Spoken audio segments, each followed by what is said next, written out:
Yohana Chalinze, tunakupa onyo. Endelea. Sio ni mwanaume. Endelea. Karibu sana msikilizaji katika kituo hichi ili niweze kukufahamisha yale ambayo yameweza kutendeka, lakini pia niweze kukupatia ufahamu wa kile ambacho kinaweza kuendelea ama kimetokea katika taifa la Tanzania. Msikilizaji, sasa kuna bwana huyu ambaye ni kiongozi wa TFF kulingana na anavyosema yeye, ama Tanzania Freedom Fighters, ambaye ameweza kutoa onyo kali kwa bwana ambaye anaitwa Yohana Chalinze, ambaye kulingana na bwana huyu ni kibaka wa Samia na anatumika sana na serikali kupeleka maneno, na kulingana na bwana huyu bwana yupo kinyume na masuala ya TFF ambayo yanapigania wananchi wa Tanzania. Kulingana na bwana huyu pia amesema bwana huyu ameonekana kujipendekeza uongozi wa Samia Suluhu ili weza kuwapelekea taarifa kuhusu wana TFF na kupeana nambari zake za anazozitumia ili kwamba aweze kudakwa na polisi. Sasa mkuu huyu wa TFF ameweza kutoa onyo kali kwa bwana huyu, lakini pia kilichoshtua zaidi amesema kwamba bwana huyu asipoweza kujichunga vizuri ama pia asipoweza kupunguza mwenendo wake wa kuripoti masuala yasiyomuhusu kwa viongozi wa Tanzania, basi huenda akatangulia. Tunakupa onyo kama TFF. Nakupa onyo. Yaani kama unaendelea upumbavu tupate na kama pia naomba pia kama kwa mtu ako na location ya Yohana Chalinze, una location yake, unajua anakaa wapi, nyumbani kwake ni wapi, namba zake za simu, jamani tutumie huyo jamaa, tudili naye, tupambane. Yaani kama ataendelea ujinga, kama mara si mara ya kwanza namsikia ile nimempuzia tu kwa sababu unajua ni njaa zinamsumbua, lakini njaa, mbona jeshi la polisi limkamate? Mbona limdaki? Nyie jeshi la polisi wauaji, mbona mkamati Yohana Chalinze zaidi kumtafuta Trump na kutafuta wapambanaji wengine kama TFF wengine? Yohana Chalinze, tunakupa onyo. Endelea. Sio ni mwanaume. Endelea. Yaani utakuja wa mke mara moja haupo. Yaani utakuja tu wa mke tujikuta upo dunia nyingine kabisa, upo mbingu nyingine, hata sio mbinguni. Endelea. Na siongee kwa mzaa. Mura, sisi wakule tunaga mzaa. Mimi ukasiongea kitu naongea tu kufurahisha watu. Mimi ukasiongea jambo kufurahisha watu. Yohana, endelea. Naombeni. Hawa akapotezwa na kikundi hichi cha TFF kwa sababu kulingana na wana TFF wanasema kwamba wana haja ya kupigania haki za Watanzania, na sasa watu kama huyu Yohana Chalinze wanazipinga nguvu ambazo wameziweka katika kuhakikisha kwamba Watanzania wanapata haki na kwamba haki inatendeka kwa kila Mtanzania. Wana TFF wamejikita katika kupinga matukio ambayo ni maovu yanayotekelezwa na serikali ya Samia, lakini pia kufuatilia visa ambavyo vinakiuka haki za kibinadamu.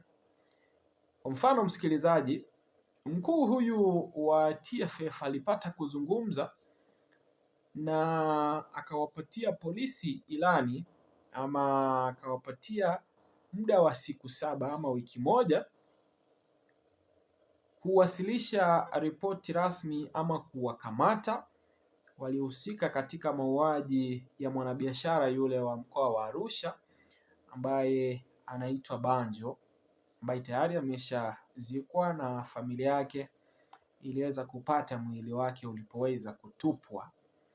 Sasa kulingana na mkuu huyo wa TFF aliwataka polisi kupata ripoti ama kutoa ripoti rasmi ya wale wote walioweza kuhusika na kusababisha mauaji yale, lakini pia iweze kusikika kwamba wamechukuliwa hatua za kisheria, kwa maana wameweza kukamatwa ama wameshikiliwa na vyombo vya sheria, itakuwa ni vema, kwa sababu haki itakuwa imeonekana imetendeka kwa familia.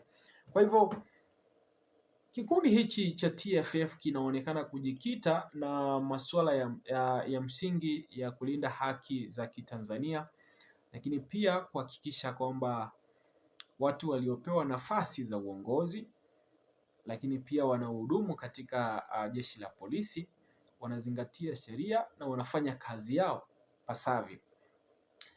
Sasa kuhusu bwana huyu ambaye ni Yohana Wachalinze, ambaye ameonekana kuwa ni kibaraka wa Samia kulingana na bwana huyu ambaye ni kiongozi wa TFF, amesema kwamba anachokifanya kitamponza, na bila shaka amezungumza waziwazi akasema kwamba inawezekana akadhani kwamba anaendelea vema, lakini akayapoteza maisha yake akiendelea kufanya hivyo, kwa sababu amesema chochote kinaweza kumtokea iwapo ataendelea na shughuli zake hizo za kuingilia masuala ya TFF, lakini pia kuwapelekea serikali ripoti ambazo zinatokea. Lakini pia mkuu huyo ameweza kusema kwamba kuna bwana ambaye aliweza kupeana nambari zake za simu na kupeana makazi yake rasmi anakoishi, pia akaweza kupeana details zake zitakazoweza kuwaongoza polisi katika eneo lake waweze kumdaka. Kwa hivyo amesema kwamba hana uoga na kudakwa na haogopi kushikiliwa na vyombo vya usalama, lakini itokee kwamba atakaposhikiliwa ameshikiliwa kwa sababu ya kuendelea kuwatetea Watanzania ama kutetea haki huru za Watanzania. Lakini pia amesema ikiwa itafika wakati huo kwamba anashikiliwa, atahakikisha kwamba amejilipua na watakaokwenda kumdaka pengine watapotea nao.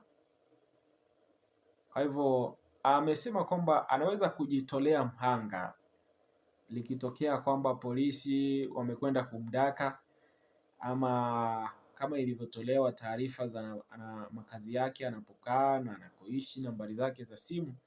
Ikitokea polisi wamekwenda kumdaka, basi anaweza akajilipua na akaondoka na wale ambao watakuwa wamekwenda kumdaka.